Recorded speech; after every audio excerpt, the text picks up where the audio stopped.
Hello, hello, my darlings. Welcome to another amazing episode here on the Becoming Abundant podcast. I am your host, Ana Maria Jinga, and I am very excited to have you here to join forces to celebrate the last episode of season one because next week, my loves, we're starting season two. Can you possibly believe it? I cannot believe it's been a year since we actually started the Becoming Abundant podcast. And it's been such a blessing to be able to have a space where I can just pour into you guys my wisdom, my knowledge, my lessons, my growth, my insights that I'm getting from building my relationship with God. And as I'm growing in this relationship, learning how to also grow in my own personal beliefs and understand all of this. It's been such an amazing journey and such a powerful transformation. So I'm really happy that we get to have this space and I'm seeing great potential in it. And in today's episode, I just want to share some future pacing, some insights, some projections for this space and for becoming abundant, but at the same time, some truths that I've been learning for the past few months that are landing with me now deeply. Um, since the beginning of summer, I've done a very powerful training with one of my favorite mentors, Melanie, and it was called The Experiment. And while I just did the first three phases, it felt like after I finished the first three phases, the incipient phases, I literally feel like I've continued the experiment in my own life, and things have been growing and evolving so rapidly and so differently than I've ever expected. So it's very interesting to witness that and the power of personal growth when you're working with the right people.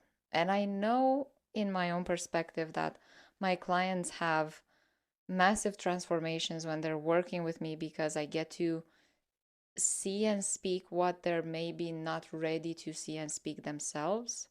So I love that they feel safe enough to let me do that for them. That's why I was very happy when I found Melanie as a mentor because she does that with us. She does the same thing. She sees bigger perspectives. She sees what we can accomplish and achieve when we're truly in our power.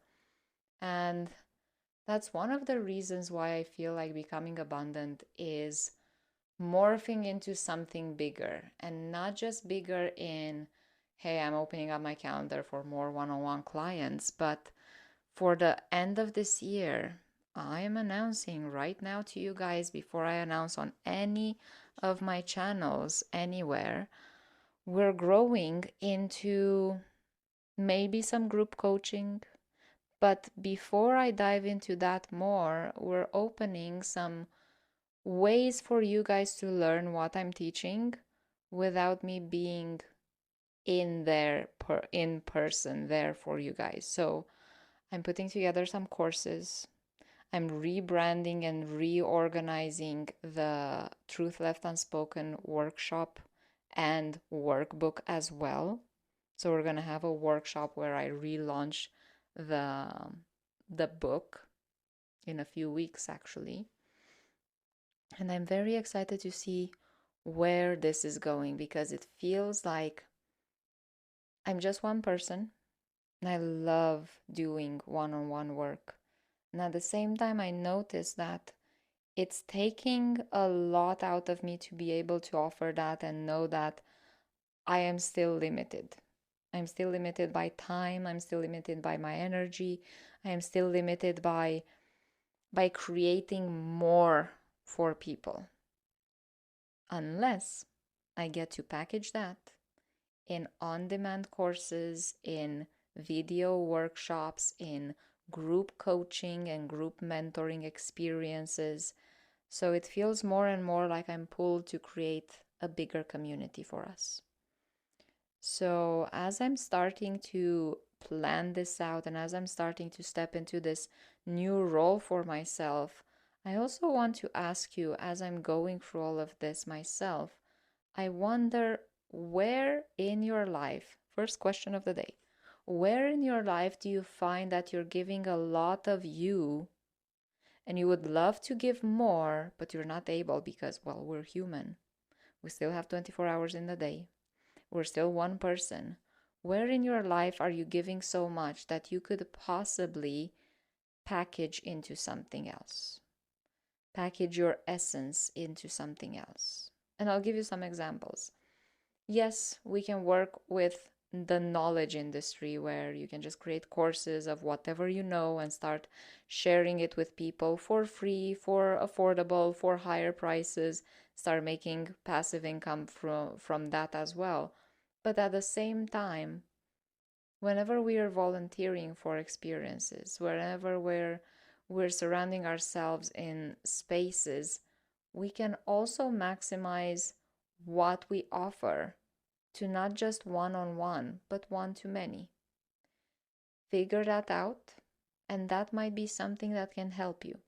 Maybe it's not something that can help you directly. Maybe it's something that can inspire someone you're working with. So I'm leaving that one thing as an idea. But besides that, I really believe that becoming abundant is morphing into something really powerful. I've decided to close the Facebook community because Facebook has been very interesting lately, and with their, I don't know if you guys know or noticed, but I have, and a lot of people who own Facebook communities have experienced this as well. There is a certain AI assistant, admin assist, that is somehow by default added to support you and assist you in growing your Facebook group. But the problem was that not only was it inviting and over inviting and sending a million and one invitations to people, it was also not respecting my restrictions around who gets to be in that group. Because I don't want any and every kind of people. I want people who are respectful. I want people who are having the same vision as we do for freedom. I want that kind of approach. And I've noticed that it wasn't listening to me, no matter how much I was cleaning it up and putting restrictions and putting recommendations and so on. So when I noticed that, I was like, you know what? This is too much of a headache. And because it's becoming too much of a headache, it's restricting the energy I get to put in there. Because every time I would open the group, I would get annoyed by the fact that I have random people that I need to take out. I have people that just want to sell things in there. It was not fabulous. I didn't want that. So I closed it down.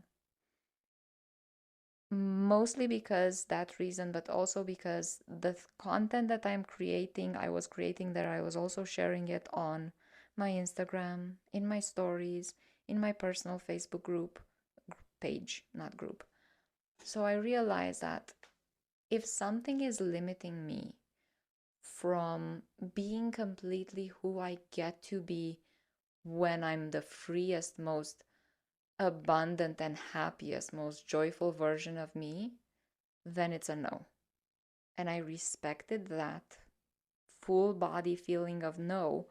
I cleaned it up, I deleted it, and I just launched this Monday an Instagram broadcast channel where I get to share similar things, maybe even more deep insights into personal development, into garden growth, into homeschooling, into motherhood, into doing life the way I get to do it now.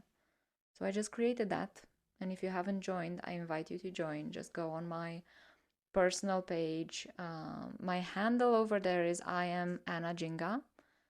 And you will see that there's a broadcast channel that you can subscribe to. It's free, it's there for you. And I just share messages and audio voice notes. I call it like a Voxer, a free Voxer mentorship space, because why not? So I got to create that. So, the second question for you guys this week is, where are you saying yes? What area of your life, or what projects, or what surroundings, or what environments or experiences are you saying yes to that you should be saying no? And how can you make it more sustainable for yourself? Because sometimes we say yes just because everyone else is doing it. That was my case. I knew that lots of people, my mentor included, have a Facebook group, a private Facebook group. So I should be able to have a Facebook group where I can grow the community. But since I stopped that and deleted it and just dedicated that energy and time into my own Instagram and my own Facebook page, my own profile, more people are engaged. So the community is growing. I'm getting more followers, I'm getting more interactions, because sometimes we say yes to things that are draining us and keeping us stuck, instead of being able to say yes to what actually feels aligned and then go from there and then continue the growth from there as well. So that's another thing that I've been up to. I have been also up to realizing how much impact, kind of circling back to the one on one coaching sessions that I've been doing, how much impact I get to create and how little it's known of me in the world right now. Because when you're one to one, it's really hard to get more clients because it's one person. But when you actually sit with a group, and I actually had the benefit of having a conversation with a group these past couple of weeks, where the moment I communicated one idea, people resonated and more people shared the idea with others. So it was like that small rapid wildfire of, oh, check it out, we can be and do this instead of that. And it was an impact. It was a small impact, but much larger than one on one. So more and more I feel called to take a step back from the one-on-one coaching. Maybe create a space where if you do want to work one-on-one with me, it's going to be at a premium space, more time together, deeper interactions as well, and the investment would be more premium as well. Because sometimes, and I've noticed that in me, when I invest more in a product or a service, I feel like I'm fully committed. If I'm investing something small, I'm expecting something small. But when I'm investing something bigger, I literally give my heart and soul to that experience, to know that I'm taking advantage of what it can offer me. Maybe that's why the experiment has been such a powerful powerful shift in my life and in my mind, because the investment was bigger than what I'm used to. And I've noticed also in some of the clients that I've worked, you guys know I work also with Tony Robbins as a coach. And when the clients pay for a package of events and they get as a gift the few extra coaching sessions, I've noticed that those clients are the ones that don't always, not all, we're not generalizing, but I'm saying an average. They don't put in the work as a client that just buys the coaching. Sometimes they take it as, oh, I want to do it, but I want to do it in a different speed than what I would recommend them to do. Maybe they just do a couple sessions, and then when they're faced with things being uncomfortable, they just hit the brakes and completely vanish. Or they stretch and cancel at the same time very often the sessions, so that they lose momentum as well. So it's also very interesting to see the pattern in this. Whenever we're investing in ourselves, either time or money or resources, properly, and we're intentionally investing that because we want something better for ourselves, we actually step into a new version of ourselves that is expectant to have something better, a better experience, a better outcome, a better reaction, a better result. But when we invest little, when we show up little in our lives, when we take very few little steps or take on the beliefs that I can't change, I don't know how to do that. Maybe I should even make a whole course in how to stop saying I don't know. Yeah, I feel like it's needed because every time, and I'm telling you, as I can self-declare myself a personal profiler because I've been profiling so many people in the past 3 years since working fully only on coaching and mentoring, directly on coaching and mentoring, not doing anything else. I can tell you for a fact right now that I've profiled and coached over 3,000 sessions in the past 3 years, maybe even more, and over close to 400 people worldwide from various spaces, from various walks of life, from various incomes as well, from people that are changing jobs that are making them barely making them anything to multimillionaires that are growing businesses and shifting into big, massive movements. I've worked with all of them, and I can tell you for a fact every time I hear any one of them saying, I don't know what to do next, I tell them, you don't want to know.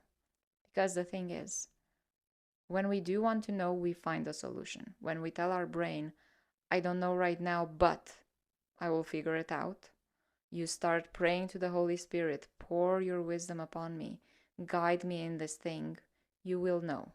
But if you tell yourself straight off the bat, the first general reaction when you come face to face with a roadblock or something inconvenient in your life, the first reaction is saying, I don't know, you're completely limiting yourself and you're taking away all of your power. Completely.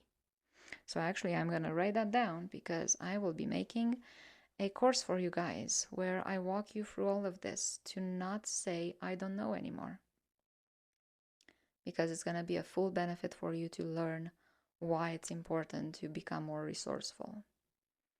So as I'm shifting gears and as I'm wrapping up a full season of working together to build this massive, fantastic community we have here in the Becoming Abundant space, I can tell you for a fact that from when I started speaking on the first episode on August 22nd, actually was my first episode.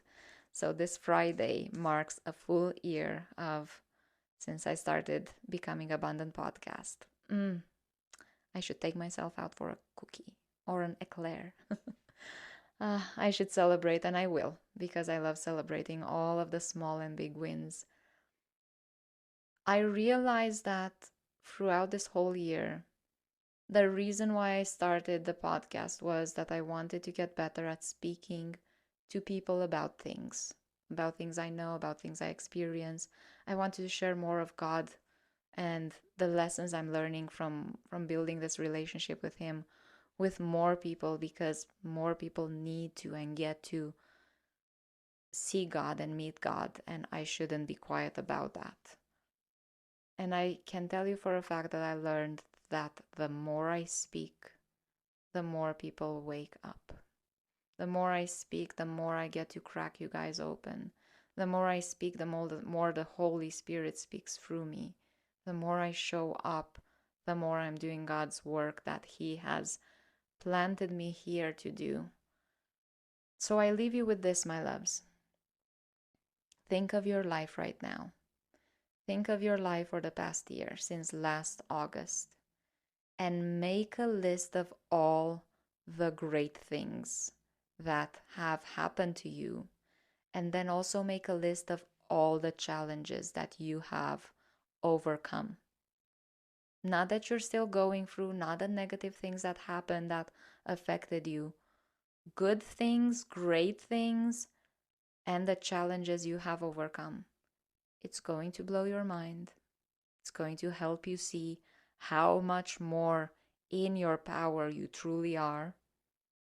And it's also going to help you open up more your mind for gratitude and your heart for love, for self love. Because just like the saying goes in the Bible, love your neighbor as yourself. We sometimes forget when we love our neighbors and sacrifice and do all the things for other people, we forget that we need to also love us the same way. We need to do the same sacrifices for ourselves. We need to love ourselves as much as we give to our neighbors. Whenever we give, we also need to figure out that that amount of giving also needs to be poured back into us. So I leave you with that. And I really, really pray that you realize how magnificent you are, how strong and powerful and inspiring and wonderful and absolutely, absolutely freaking amazing you all are. Thank you so much for a fabulous, powerful, amazing year. And my loves, I'll see you in season 2 with some very fun guests and some really powerful topics and lots of growth and lots of God. So until next season, I love you and remember, stay salty and bright. Bye now.